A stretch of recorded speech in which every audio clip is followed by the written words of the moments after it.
Hey everyone, this is Gayatri. तो आज हमारा थर्ड डे है और आज हम पढ़ रहे हैं थर्ड महारस माक्षिक पायराइट। वर्ग महारस उपरत्न में भी इसका समावेश है। माक्षिक, माक्षिकम, कॉपर पायराइट, आयरन पायराइट, ये सब इसको बोलते हैं। पर्यायी नेम्स, इसके जो पर्याय है वो इसके दो प्रकार है, सुवर्ण माक्षिक और रौप्य माक्षिक। इसके ऊपर इसके नाम है, मतलब पर्याय है। तो सुवर्ण माक्षिक के पर्याय क्या है? ताप्यम, तापीज, धातु माक्षिक, माक्षिक धातु, मधुमाक्षिक, क्षौद्र धातु, हेम माक्षिक। रौप्य माक्षिक के तारज, तार माक्षिक, विमला, श्वेत माक्षिक, रजत माक्षिक। निरुक्ति, इसकी निरुक्ति में क्या बताया है? तापी नदी के किनारे ये मिलता था, इसलिए इसको तापीज कहते हैं। जैसे हमने विक्रांत में देखा था कि विकृंती नदी के किनारे ये मिलता था, इसलिए इसका नाम है। सेम यहीं पे है। सोने के वर्ण जैसा है, इसलिए स्वर्णमाक्षिक कहते हैं। स्वरूप, इस स्वरूप में क्या बताया है?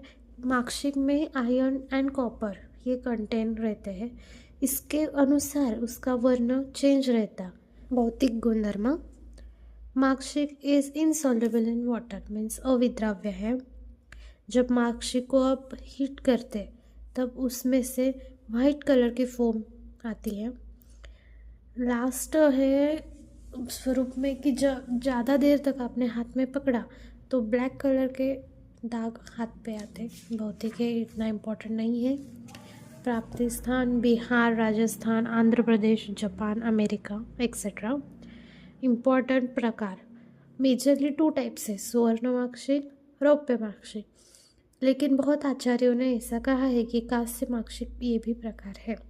फर्स्ट इज सुवर्ण माक्षिक। सुवर्ण माक्षिक सबको लगेगा कि इसमें सुवर्ण है, रॉन्ग, इसमें सुवर्ण नहीं है। It contains copper. ओके, तो इसको फॉर्मूला क्या रहता है? कॉपर पायराइट इसको बोलते हैं, और इसको फॉर्मूला है Cu2S Fe2S3। ऑब्वियसली ये खनिज है, उपधातु है, ऐसा कई आचार्य ने माना है।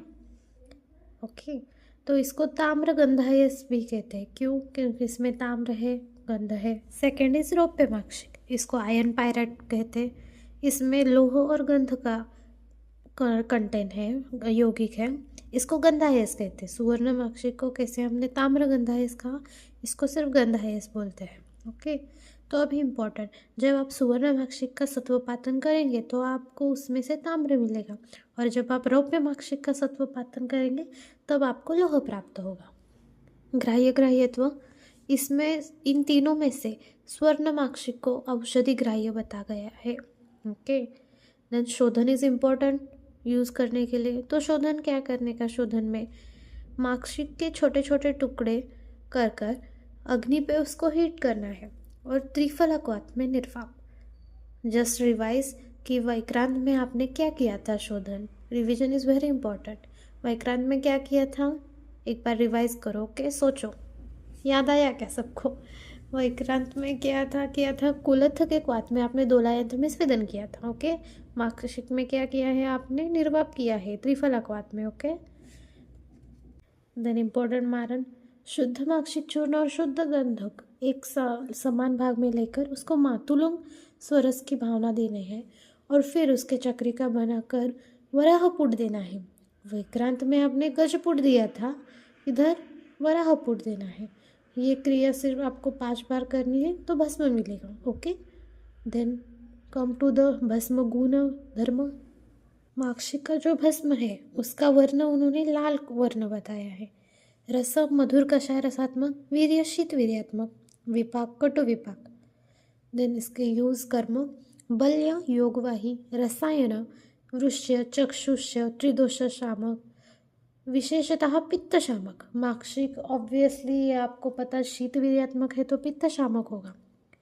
और सभी आज हमारा थर्ड महारस है, तीनों भी रसायन है, त्रिदोषज्ञ है। ओके, व्याधि कामुकता प्रमेह, अर्श, कुष्ठ, पांडु, रक्तपित्त, आम्लपित्त, क्षय, कृमि, ग्रहणी, उदर, अरोचक, अनिद्रा आदि व्याधि में इसका यूज़ किया जाता है। औषधि मात्रा 60 to 120 मिलीग्राम। ओके, मिलीग्राम याद में रखने का। अनुपान मध लोनी 3 ओके। एंड लास्ट इज कल्पा, चंद्रप्रभावटी, जय मंगल रस, चतुर्मुख रस, कुमार कल्याण रस, त्रैलोक्य चिंतामणि रस। ओके, हमारा 3rd महारस भी कंप्लीट हो गया है। इसके मैंने नोट्स नहीं डाले वीडियो में, सिर्फ ऑडियो डाला है, तो ऑडियो सुनिए, obviously it will helps to you. Okay, study कीजिए। Okay, bye bye, take care, stay tune.